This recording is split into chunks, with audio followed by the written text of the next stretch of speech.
Welcome back. You're listening to Get Real with Bob and Stacy, and you're joining us for our Leaders and Legends segment. Our guest for the segment is top real estate investor, Peter Vekselman. How you doing, Peter? Doing great. Thanks for having me. So he's more than just a top real estate investor. He's like the biggest in the world, I think. He is from Atlanta, and he's become one of the top real estate investors in the entire Southeast. He's the owner and principal of 3 Atlanta-based real estate businesses. Vekselman is involved in as many as 15 real estate transactions per week, and his weekly transaction can average well over $2 million. His companies include RBP and Real Estate Investing Arm, Vekselman Coaching, a firm that helps real estate brokers grow their companies by instructing them how to buy and sell real estate as part of their offerings, and Yates Estates, KW, or Keller Williams Community Partner real estate firm and one of the fastest growing real estate agencies in Georgia. Real estate continues to be the number one opportunity to gain a solid return on your investment, he says. In our region, Atlanta, and many parts of the Southeast, they're red-hot real estate markets, and we've been on the forefront of growth and have been a major player in helping investors find the right type of property, whether it be residential, recreational, or even commercial. So, Peter, how did you first get into investing in real estate this way? Well, it's been many years ago now, about 15 years. I actually used to be in a franchising business. I started my own company, and 3 years later, we had franchised it to 15 states. And at that point, I was no longer an entrepreneur. I had a board of directors, had a bunch of employees, wasn't really in charge, and that wasn't really my style, wasn't my gig, so I actually sold out on that and was trying to figure out what I wanted to do. Was introduced by a book called Deals on Wheels by Lonnie Scruggs. It was about mobile homes. Read it one night, called Lonnie, said it's the most unbelievable thing I've seen, and he happened to have a seminar that weekend. I went there. When I got back, bought my first mobile home, and a couple of years later, developed the largest brokerage of mobile homes actually here in Georgia. And basically that industry changed just about overnight, and so that was my next natural progression to jump into real estate. Wow, that's amazing. So why invest in real estate as opposed to, say, the stock market or equities or other forms of securities? Well, the thing I always talk about real estate, it's a business where you're truly in control, whereas most other things that you're investing into, other people are in control. You know, you're giving your money to brokers, they're in control. You're investing your money in the companies, they're in control. You know, real estate is one of those safe havens, in my opinion, where you're truly in control. You know, you control what you buy. You control how to manage it. You control how to fix it. You control, the pricing. You pretty much all the way through the process. So if you're, I always tell people, if you're more of a passive investor, there's nothing wrong with letting other people determine your future. If you're more of a hands-on, in control, feel confident in what you're doing, I think real estate is absolutely the best industry to be in. That's awesome. So first of all, do you occasionally lose money on properties? I do, but probably the last about couple thousand properties I've bought, knock on wood here, I haven't lost anything in the last couple thousand. Okay, so when you're out looking for investment, what to you makes a great property investment? Well, it's a numbers game. I mean, real estate is really numbers driven. People say location, location, location, and location does matter, but that just accounts for certain numbers. So you're always looking at it from a numbers perspective. Are you buying it right? Are your costs to fix correct? Are your, if you're borrowing money, is your financing terms correct? And then ultimately, obviously, what are you going to do with it? Are you a long-term player? Are the rents going to make sense financially? If you're a buy, fix, and sell, or the sales price. So it's a numbers-driven business. Different investors look at numbers differently. My magic number is about 20%. When I'm making investments in real estate, I want about a 20% return. Because just like in any other industry, you start at 20 and then you're giddy when you end up at 10. Right. Mm-hmm. Wow. Interesting. So let's talk about business owners. Do you think that every business owner should own the building that they're in as opposed to renting it? No. I mean, I'm been in both directions, and it just really depends. For instance, when I'm in hyper growth like I am right now, we've literally switched offices 3 times in the last 2 years because of we need more space, we need more offices, and we need certain locations. You can't do that. If you're going to buy a building and have to sell 3 of them within a couple of years, right. Very good chance you're going to lose money on it. Whereas if you're kind of a more stable, environment, and you know you're going to be a long-term player, and you're in not just a long-term player, but your model is pretty much a mature model, and you're going to be there for a long time, then yeah, potentially that's a good time to buy your own building. Okay. So as a real estate agent, so you got into this through the investing end and then built a real estate company around it. So what is the pitch to a potential seller? So let's say a seller contacts you because they just want to sell their house. How do you explain to them the difference between you just putting it out on the market and you actually buying it? Well, not only did I get into it as an investor, I still am an investor. Right. But I have combined, as you point out, both of the models. So in my model, what the uniqueness of my model, and the reason we're exploding right now, not just in the Georgia market, but in about 10 different states across the United States, is that what I've done in our model is I've successfully combined a traditional real estate investment company with a traditional brokerage. Mm-hmm. So when a seller does contact us, see, that's the thing. Sellers have been taught to do exactly what you just said. Mm-hmm. You got to go one way or the other. You got to go with the realtor, and every realtor is going to tell you the same thing. They're the best, they're the greatest, their brokerage is unbelievable, their company is the best. Or they've been conditioned to talk to an investor, in which case, hey, give me your property at 50 cents and a dollar, and then let's hug it out. Whereas our approach is totally different. When sellers contact us, we don't tell them what to do, but we take what we call a consultative approach. We just basically let our sellers know with us there's options. Mm-hmm. For instance, Mr. Seller, we can actually buy your property if your situation warrants.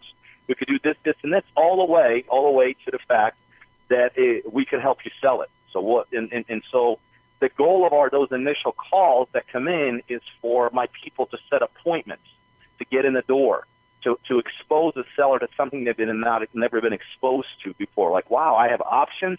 I'm in control here.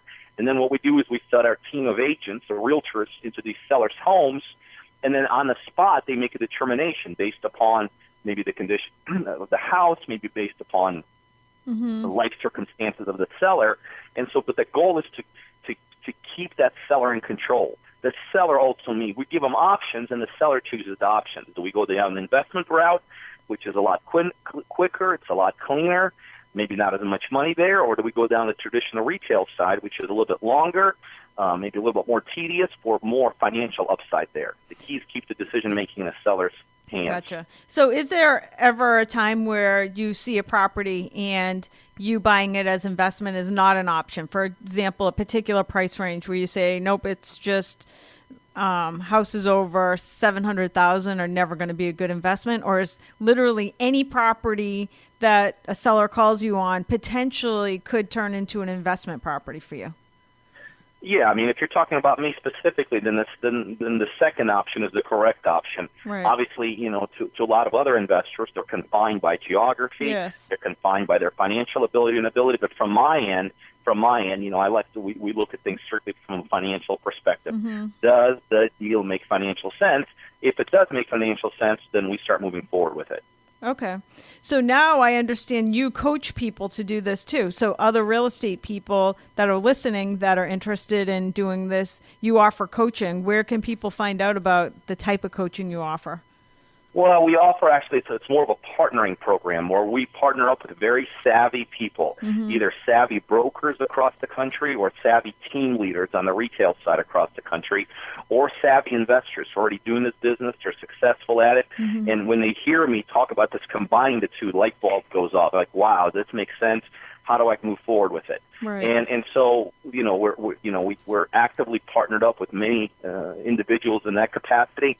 And so the way to get a hold of me to apply to go towards our partnership program on that side is to really just send me a text message. To send me a text message directly to my cell phone at 404-915-9685. Yep. That's 404-915-9685.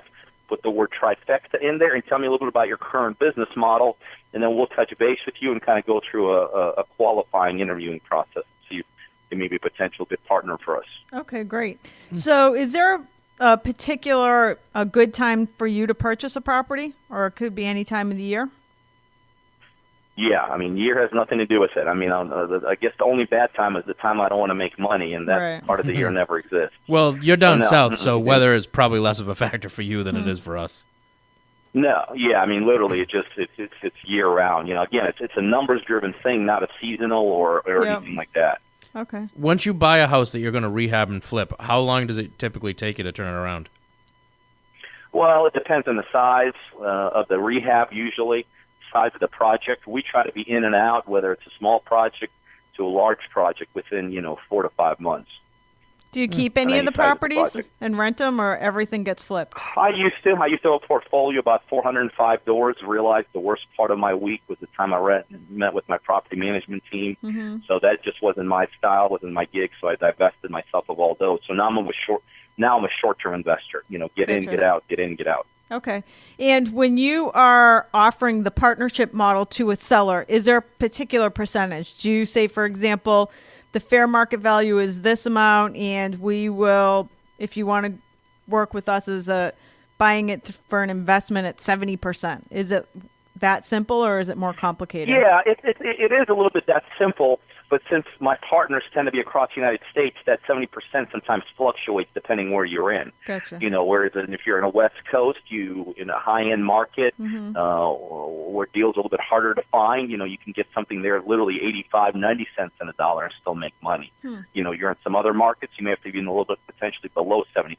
So that 70 cents, although is a correct kind of frame, it tends to vary based upon what market we're investing in or doing deals in. Gotcha. Is there any type of property you just steer clear of? No, again, it's a numbers-driven, numbers-driven business. So as long as there's an opportunity or a legitimate opportunity to make money on it, I'd like to say no. Okay. And because of the way you're doing it, both as an investor and as a brokerage, are there any specific legal intricacies involved in the transaction? No, not really. Okay. Again, when our agents going in, we're a client of theirs that like to make an offer on our behalf on a particular property, and if that offer does not work, boom, then just move it into a listing, traditional listing presentation. Now, as far as you overseeing all of it, are you what does your day look like, and what kind of team members do you have to have in order to pull off 10 to 15 properties a week? Yeah, and that's just in my Atlanta office. Out of all my satellite offices, that number is way, way higher. It's all about having good people. I have people that are extremely smart, extremely competent. They understand the vision. They buy into this model of consultative approach. And so, I like to think that I spend my day the way a real business owner needs to spend his day, working on the business. My value proposition to my company is, I'm always recruiting good people. I'm painting a vision, and I'm making sure the cash flow works. Right. Besides that the day-to-day tasks are handed off to, my upper and mid-level management. Right. Wow. And then as far as the people doing the work, I have done several rehabs over the years, nowhere near the tune of what you're doing.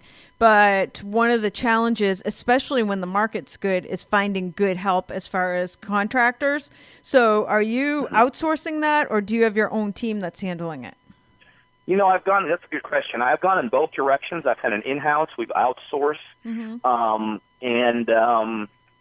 it's always a challenge. The challenge never disappears, even if it's in-house. You're working with certain type of a mindset. You're working with certain type of individuals.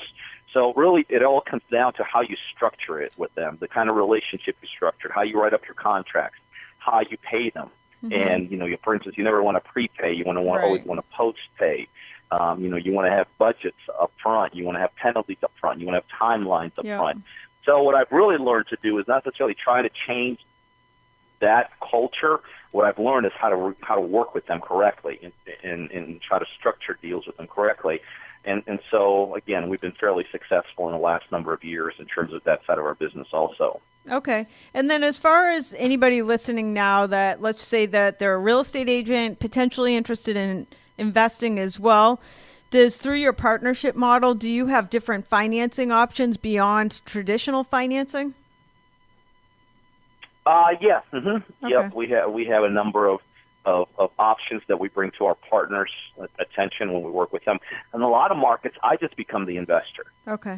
So we partner up with a high-end broker, let's say. And again, this is not necessarily for just one single agent, Right. unless this is one agent that's just killing it out of the park. Right. Most of our partners tend to be either brokers or team leaders that have a semblance of a team underneath them. And sometimes, they're like, wow, this model makes sense. A consultative approach, this investing Yes. side makes sense. I really don't have that piece. I don't know anybody that could still. I actually jump many times still in the investing side, teach myself Yep. for them, and I become the local investor for them.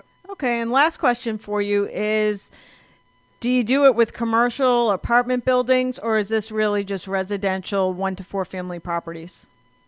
All kinds, but majority of that second, residential, small multifamilies. Okay, that's awesome. All right, this is Peter Vekselman, and you have a website too, coachingbypeter.com. People can check out. Yeah, that's strictly on my coaching. Those are people that want to be on the, just strictly want to get in the investing world, very Yes. much aimed towards the beginner world, maybe intermediate world. For people more high-end people, that's the trifecta, and that's where they want to text me that word trifecta to my cell phone at Yep. 404-915-9685. But you're right. If somebody just wants to learn how to be a typical real estate investor, they can go to coachingbypeter.com and learn more about strictly my one-on-one coaching program. Wow, that's awesome. Well, thank you for your time. We know that you're crazy busy. Off to your next deal. Thank you for joining us today. Thanks, Peter. Appreciate it. Enjoy talking to you all. Thanks, Thank guys. you. That's going to do it for this edition of Get Real with Bob and Stacy. Tune in again next weekend for more.